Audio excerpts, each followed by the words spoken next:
This was once an exact replica of my first car. I bought this model kit from an AC Moore out of sheer luck. I couldn't believe they had one. This was a 1986 Volkswagen GTI model kit, and it was ironically my first car. Actually, I'm sorry, 87, yeah. At the time, I bought this model in 2002. I had just finished the restoration of my car and just started driving it for the first time, and I went to an AC Moore, and lo and behold, they had one of these. Of course, it didn't come painted or anything. I had to paint it myself. And the paint I used was the exact same paint that I used on my car, which was the original color. It's a kind of a dark charcoal metallic paint. But I built this model in the likeness of my own car, even right down to the paint, right down to every last detail, except for the rims, because mine had alloy snowflake style factory rims, and this one has the European steel rims. Unfortunately, this model has deteriorated quite a bit in the past couple of years. Most of the interior components have, the glue has completely disintegrated, and the seats are now floating around inside there, but you can get the idea just by looking in there. I don't think I ever got the dashboard decal in place. No, I don't think I did at all.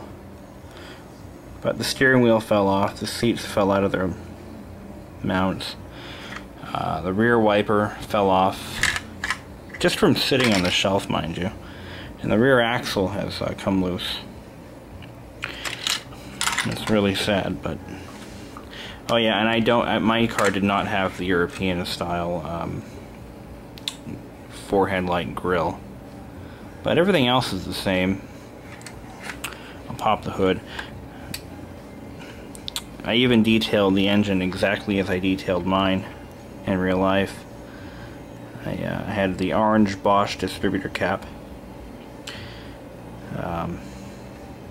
I painted the valve cover red, and it even has, the reason I know this is an 87 model is because it has the CISE fuel injection system, which had a fuel distributor right here by the airbox, on top of the airbox, and braided stainless steel lines going to the 4 continuous flow injectors. It was a very crude fuel injection system, I should say. Very crude. In fact, for 1987, it was downright archaic. Basically, you had a Venturi, an air-powered Venturi, right here in the airbox, and it would lift a plunger, a carefully balanced plunger that would lift up depending on the airflow. That was the airflow meter, and that would regulate the fuel flow to the injectors, which were 4 individual injectors, but a continuous flow. So the like in a modern car, you have sequential fuel injection that shuts off when they're not needed. Well, this car had continuous flow of fuel to all 4 cylinders. It was a very bad system, constantly malfunctioned, even on new cars. But that was what Volkswagen used back in the mid-80s and before. They were also known for fires. If one of the lines had started leaking or burst, it wouldn't shut off the fuel flow, it would keep spraying. In fact, it would provide even more fuel, if anything, and your engine would suddenly burst into flames. And because the transmission was made out of magnesium, once that caught fire, run for the hills, because that car is going to blow up. That aside, it was a very nice driving car. I wish I still had it to this day. I like the body style, if anything, and it just had that old German feel to it, you know. 4-wheel disc brakes that constantly locked up, even though they were brand new. Oh, the memories I had in that car. I only drove it for about 4 months before I got sick and tired of it and sold it. Never got it. I lost so much money on that car. But anyway, that was my first car. Let me tell you a few other stories about that car. The interior I completely redid except for the seats. Brand new headliner.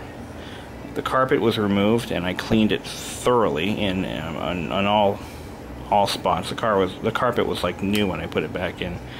Dashboard, I had all that torn apart. All new light bulbs in the cluster. I really went through that car. I was very thorough in that project. I even rebuilt the shifter linkage. I replaced the entire exhaust from the manifold back and including the manifold. I did that all myself in the driveway. That was a pain in the neck. But I remember building this model thinking, oh yeah, I'm going to make it exactly like my car, and I did the best I could. But here it is, and it's deteriorated condition. I kind of whatever happened to that poor car. That little... Anyway, so that's my first car. I have only one picture of it, and it's in the most weird location you'd ever expect. The only photograph I have of this car is on the town's tax database site. The photo was taken in 2001, and if I look up the tax records for the old house we used to live in, they still haven't updated the photo, and it's been almost 10 years, and the photo of my car is still there. I'm going to show it to you in a second. Okay, and here is the only photo I have of that car, even though I had it for 3 years. This is where we used to live. This is where I grew up. And there's my car. Look at that. That's the only known photo I have of that car. And it's sitting next to my dad's 1975 Jeep.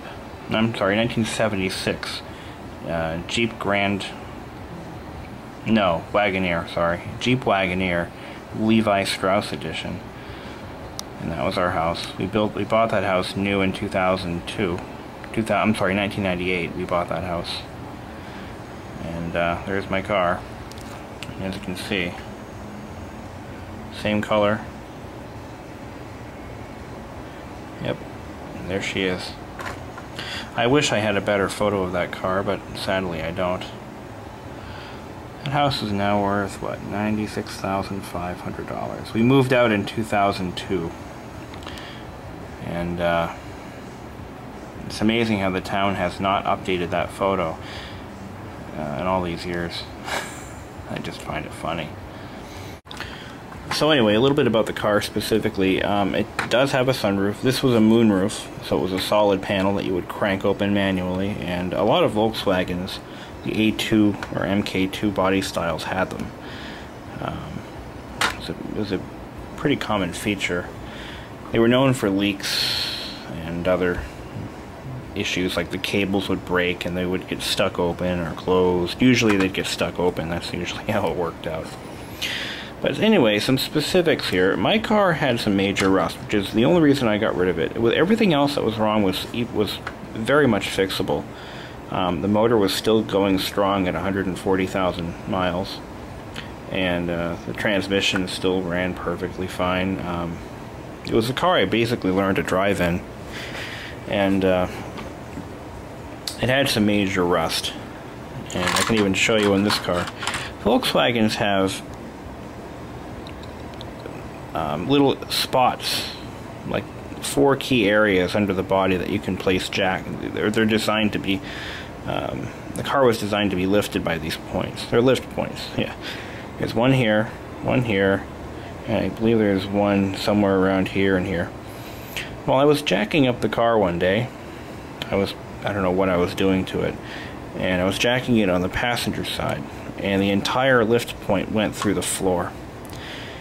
And up until that point, I thought the car was pretty much solid underneath because it had a nice coating of a very thick rubberized undercoating from the factory, and it looked beautiful. But what I didn't take into consideration was the fact that these cars rust from the inside out. Because undercoating doesn't rust, but when moisture gets trapped in the floorboards under the carpeting from water leaks, they rust from the inside out. So once that happened, I got pretty pissed off. I fixed the hole, and then I started carefully examining the car and poking and prodding with a screwdriver, and I was amazed at how many points my screwdriver went through the floorboard from underneath. And at that point I realized that the car was pretty much done for.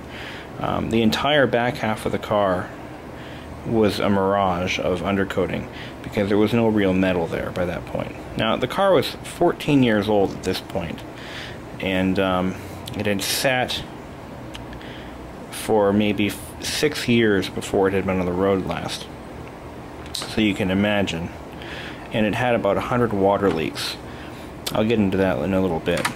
Now, the back panel here, there's a body seam, which isn't visible in this model, but right here, there's a body seam here, there's one on the other side. Both of those body seams were completely rotted away, and there was nothing really holding this back panel in place.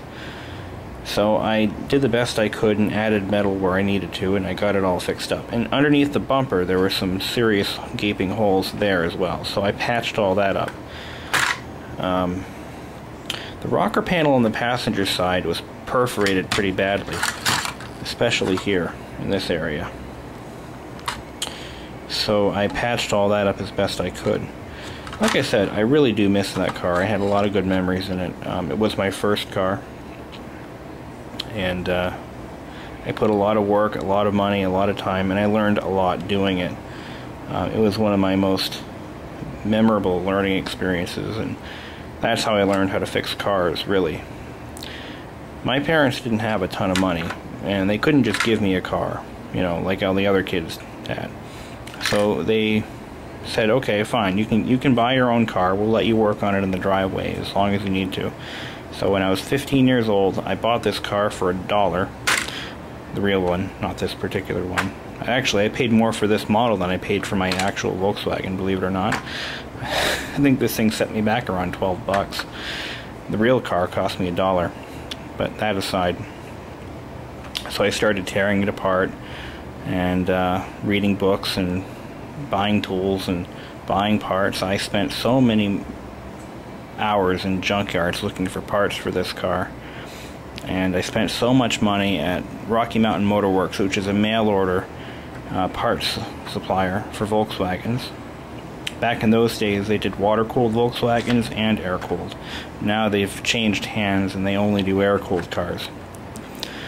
But anyway, so I built the car up myself. I learned a lot of, I made a lot of mistakes. I had a lot of fun.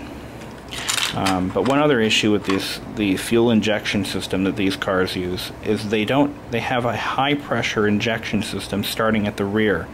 In fact, it's right here. And this is anatomically correct too. There's a high pressure fuel pump here, like higher than normal, and it forces fuel through thick plastic lines going up to the engine bay. The problem with that is the pressure is so incredibly high that if one of these lines ever breaks, basically the car becomes a bomb, and it'll still run. As long as there's fuel pressure, it will still run. And that's scary as hell because these lines are steel and they do rust.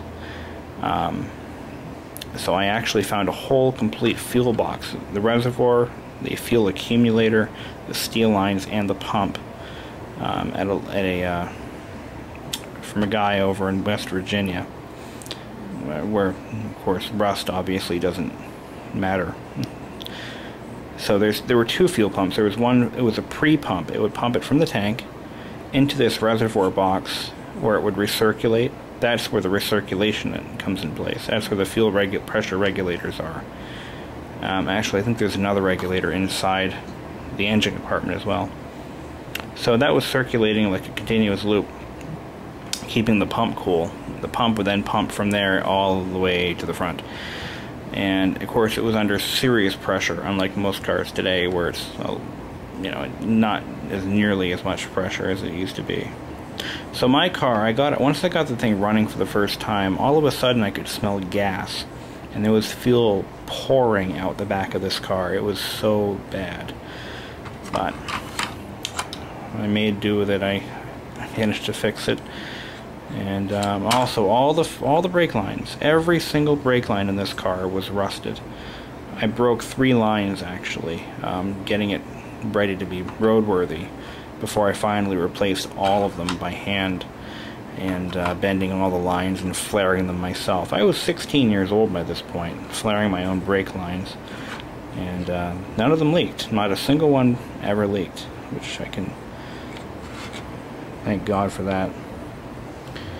But yeah, a lot of good memories with that car. New radiator. My car had no air conditioning and no power steering.